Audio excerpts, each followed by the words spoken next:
What's going on, Soul Fam? Mary here today to talk to y'all a little bit about everything. But the main thing that we're going to be focusing on today is getting in touch with the heart versus the mind. And it's not really a versus, it's just that things have been put into their wrong positions and whatnot. The mind has been put into the driver's seat and the heart has been basically ignored. We've been taught that following the heart is cliche. We've been taught that you need to think more. You need to follow your mind. People need to think for themselves. And I noticed in one of my Instagram videos, which is what prompted this, is that I said I want people to start thinking for themselves, and it felt very heavy in my body. And what I really mean is that I want people to start feeling for themselves, feeling out what's right, feeling out what the correct answer is, feeling out what is the right flow of things, what's in the flow of nature, okay? Because the thing about the mind is that, and this is not a conspiracy, the things I'm about to say, because you can actually look this stuff up. And I always encourage y'all to look up the things that I'm talking about. You know, some of it you can't find anywhere. Some of it, again, you have to tap into your heart for this type of stuff. But when it comes to this next piece that I'm going to say, this is something that is actually a scientific fact. So we have the subconscious mind, right? And the subconscious mind is what controls our decisions when we think we're making a different decision. So the subconscious mind is essentially a tape recorder.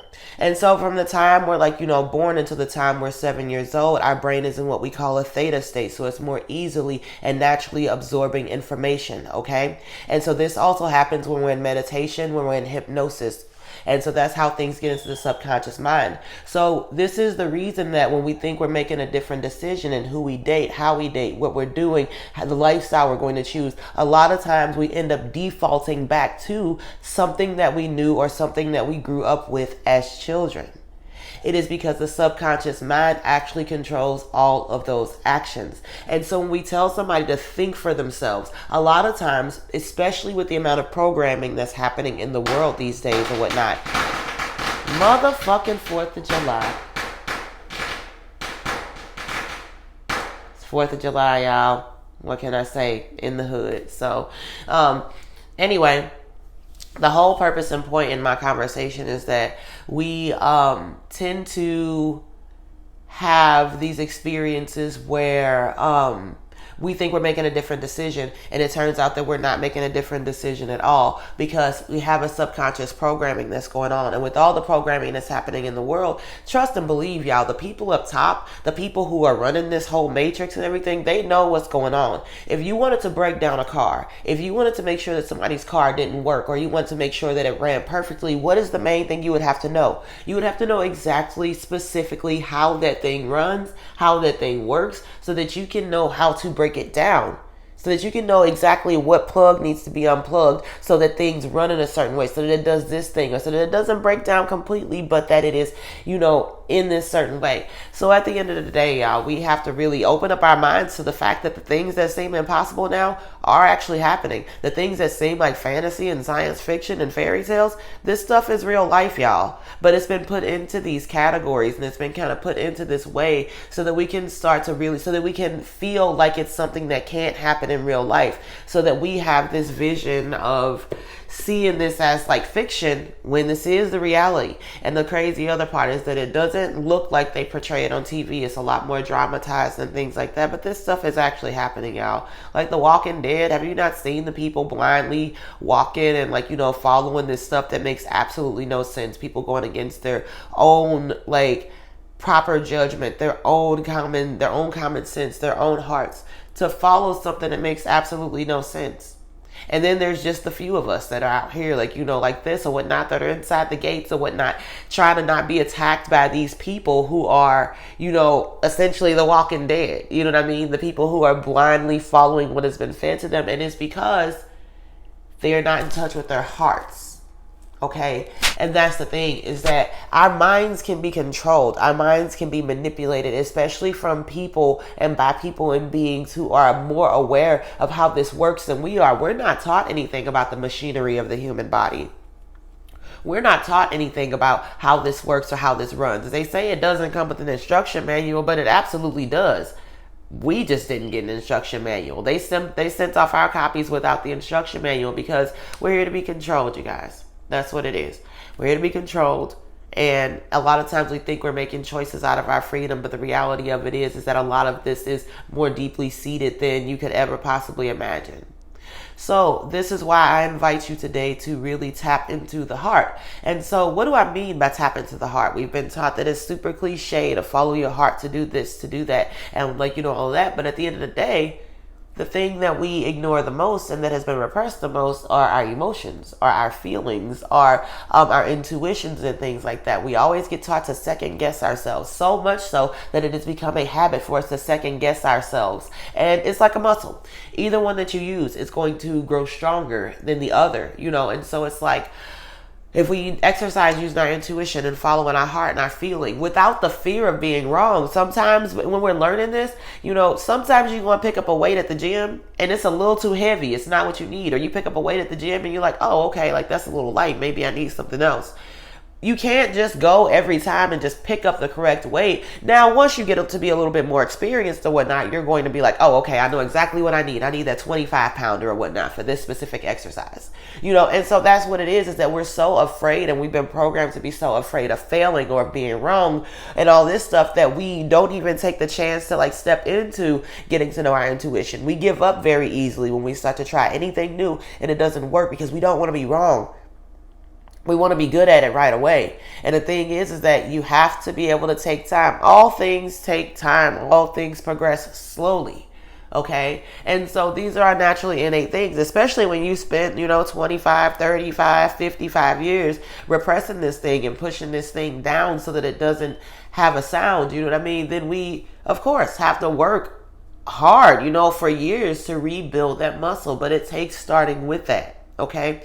And the world is so easily controlled because we have learned to be in the mind so much, and our minds are easily programmed. Our hearts, now once you're in touch with the heart and what feels right to you, what doesn't feel right to you, without the need for other people to necessarily understand it, once you're given that type of vision, then nothing can take that away from you. No one can take that away from you. Ever, ever, ever, ever, ever. Unless they get you into the mind. That's it. And so this is the importance of us really tapping down and tuning into the heart. Because the heart space is the space where you are going to always be in your truth. And I mean, I know a lot of people, the trendiness are all into open your third eye. But the heart and the third eye are connected. And it's the more I get in touch with my heart, the more my vision is clear. What I see is clear. I can see through deception. I can see what is real, what's not real. And I can also tune into, they hold hands. They're like this. And they're hey, what's going on? They're communicating. They're not separate things. It's all one system. All this, just like the whole universe is just one system. And so what I'm saying to y'all is that the third eye is the other piece to the heart, if that makes sense. To see clearly, you must feel clearly, and you must know clearly. And so what I invite y'all to do today is to really just tap into and tune into the heart. And how do you do that? Okay, well, you start practicing following what you feel over what you think. You start not being afraid that maybe that feeling is wrong and then think yourself into a situation that's not for you. You start to practice meditation and breathing into the heart and paying attention to what that area in that space feels.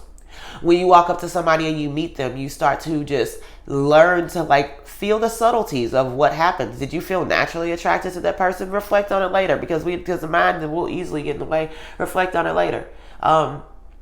Did I feel naturally attracted to that person, or did I feel obligated to speak to them? These are things. So when you feel naturally attracted to somebody or whatnot, when you feel naturally attracted to somebody and drawn to them, usually that is the case of that's somebody that's for you. That's one of your people. That's your soul fam.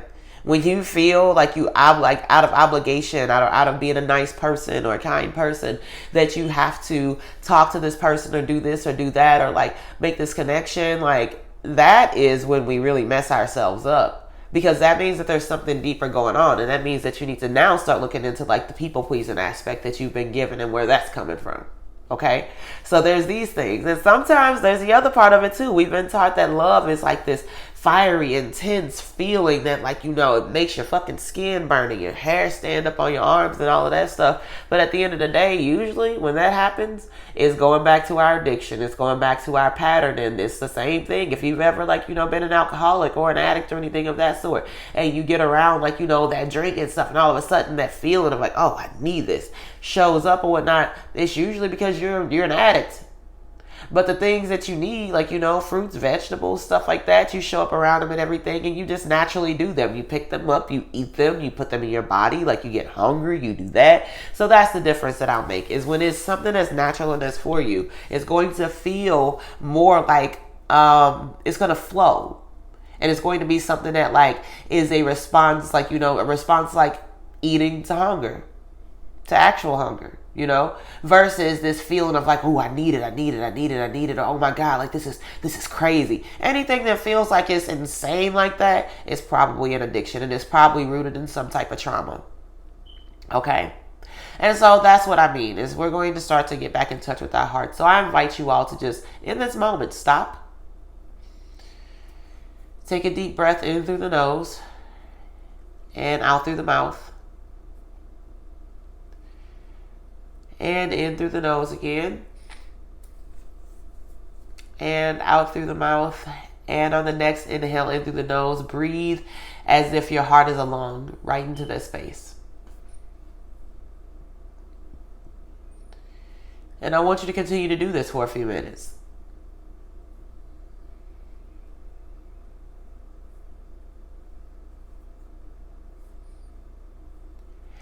And just notice what's happening in that space. Don't try to change it. And for a lot of us, it's going to be painful. A lot of us avoid the heart because there's pain in it, okay? But the thing is that just pay attention to it. What's there? We're always being moved toward our higher self, toward our highest truth. And so that being said, when these things come up, they're trying to move so that we can be more of who we are, more of who we were created to be. So take a deep breath in. And now visualize a vent at your chest. And as you breathe in, visualize breathing through that vent. And breathe out, visualize breathing out. Or don't visualize, feel it. I'm not a good visualizer. Not yet. Okay?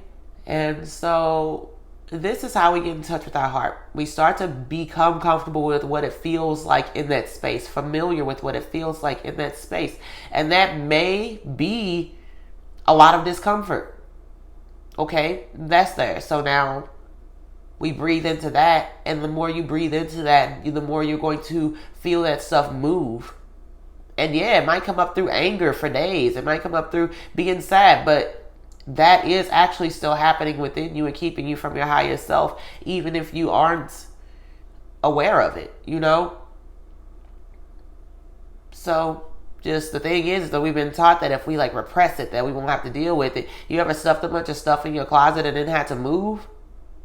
Yeah, you still got to deal with it. It's still there. So how do you not have to deal with the stuff that you stuffed in your closet when it's time for you to get a new place? You keep your house clean in the first place. You don't keep stuffing stuff in there. You get rid of the stuff that needs to be gotten rid of at that time. So just like that, when we feel our feelings and we feel our emotions and whatnot, we're actually cleaning them out. But as humans, we're scared that that's the sadness or the anger or the love or whatever it is going to last forever. And so we put ourselves in positions where we run from it. Face it. Be there with it. Let it process. And that's how you're going to. And it's a muscle. It's not going to be a thing that it takes a lot of time to build that. That freedom from resistance. But it's there. And so I invite y'all to just really start to work this week on feeling your feelings, and really start to work this week on what feels good, what feels right, what feels off, rather than being in the mind about it. And a lot of us are like this, though, because we're so afraid of not belonging. A lot of people are like this because they're so afraid of being ostracized or being pushed out or not belonging, that they tend to go with, and it may not even be conscious, that they tend to go with what the masses are doing, or they want to seem like a good person, and they think that being a good person means standing up for all this stuff that doesn't make any sense in the world. You know what I mean? And it means that, but the reality of the situation is that there's a part of yourself that's so dark, and a part of yourself that you hate so much, that is in you, that you are refusing to look at.